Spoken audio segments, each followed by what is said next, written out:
We're gaining wealth and encountering Afrits. That's right, it's Tales of Arabian Nights by Z-Man Games.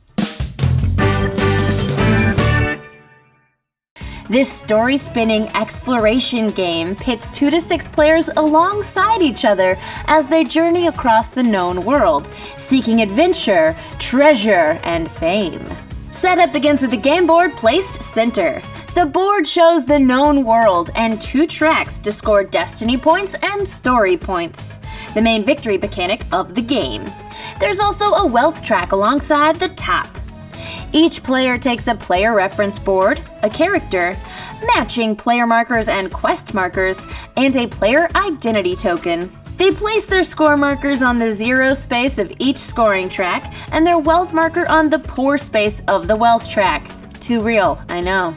Next, shuffle the quest cards and deal 1 face-up to each player. Set the deck near the board. Shuffle the encounter cards and place them nearby along with the morning marker. Throughout the game, as the encounter deck is depleted and its discard pile reshuffled, the morning marker will progress to the noon marker and eventually a night marker, tracking the passage of time in the game. Shuffle and place the treasure cards nearby as well. Place the status cards within reach of each player. Each player puts their character on Baghdad to start. Everyone now decides on their victory formula, consisting of the sum of story and destiny points they're aiming to obtain in the game. This number must equal exactly 20 points total, but they may be divided between story and destiny in whichever way the player secretly chooses. They take a number of victory tokens equal to their formula and conceal them beneath their player reference board. Roll the dice to determine who goes first, with play proceeding clockwise. Before the first turn, sort the skill markers by type, and beginning with the first player, choose 1 skill marker each. Repeat this process 2 times so everyone has 3 skills to start. Skills start on their talent side, but can be upgraded to master during the game. Gameplay occurs in turns, during which a player progresses their story. At the start of their turn, the active player gives the Book of Tales to the player on their left, and the reaction matrix to the player on their right. These players help determine the outcome of the encounter for the turn.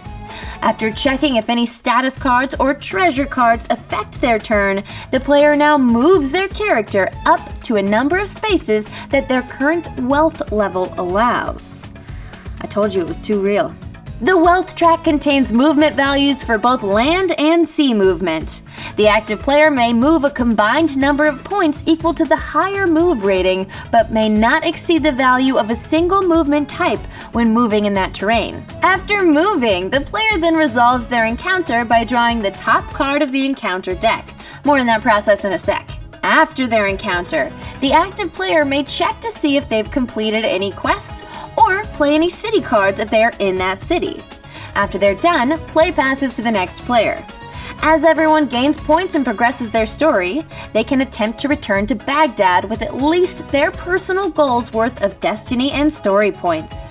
If they do, at the end of their turn, they declare they can win the game, after which each player gets 1 more turn and the game is over. Let's talk about the encounters. Once a player reaches the destination, they draw the top card of the encounter deck, which can be one of 3 types of cards. Character Encounter, which provides a paragraph entry for the reader to consult in the Book of Tales, depending on the time tracker currently on display in the game. Terrain Encounter, which provides a paragraph entry for the reader to consult based on the terrain type the active character is on. And City Encounter, which provides a specific paragraph entry on the bottom and a list of rewards in the middle. After that encounter is resolved, the character may keep the card. Later, when they travel to and end their turn in that city, they may play the card and roll the die to gain the reward listed. Once the card is drawn, resolve the encounter by having the reader read the paragraph with the corresponding number. Most paragraph entries are encounter charts, which contain 12 numbered entries. The active player now rolls a single die and adds the rolled value plus the number on the current space of the character +1 if they have 3 to 4 destiny points, or 2 if they have 5 or more destiny points. The reader then reads the rolled entry, and the letter of the reaction matrix is revealed. Stay with me. The matrix reader then reads the adjective from the entry and corresponds the choices for the player with the reactions listed. Now the active player chooses one of those reactions, then rolls the reaction die. This die has 3 possible rolls: minus, plus, or blank.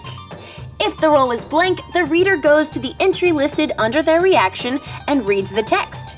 If the roll is a minus, they subtract 1 from the entry number and then read that entry. Same goes for the plus symbol, but the 1 is added instead. The reader now reads the result paragraph aloud. Below the paragraph are usually a list of skills or no-skill entries.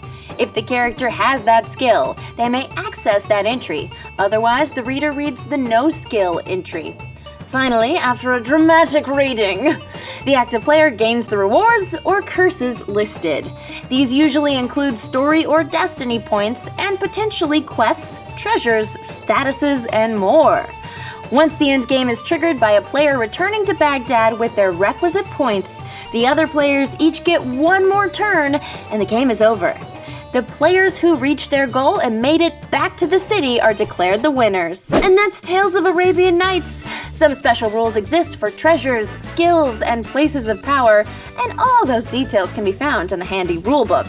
I'm Becca Scott, and I love you. I didn't know how to say it, but I guess you just have to say it sometimes. You can watch me and my friends play this game and other awesome games on Game the Game, right here on Geek and Sundry. We'll see you there. I do love you. I can't talk right now.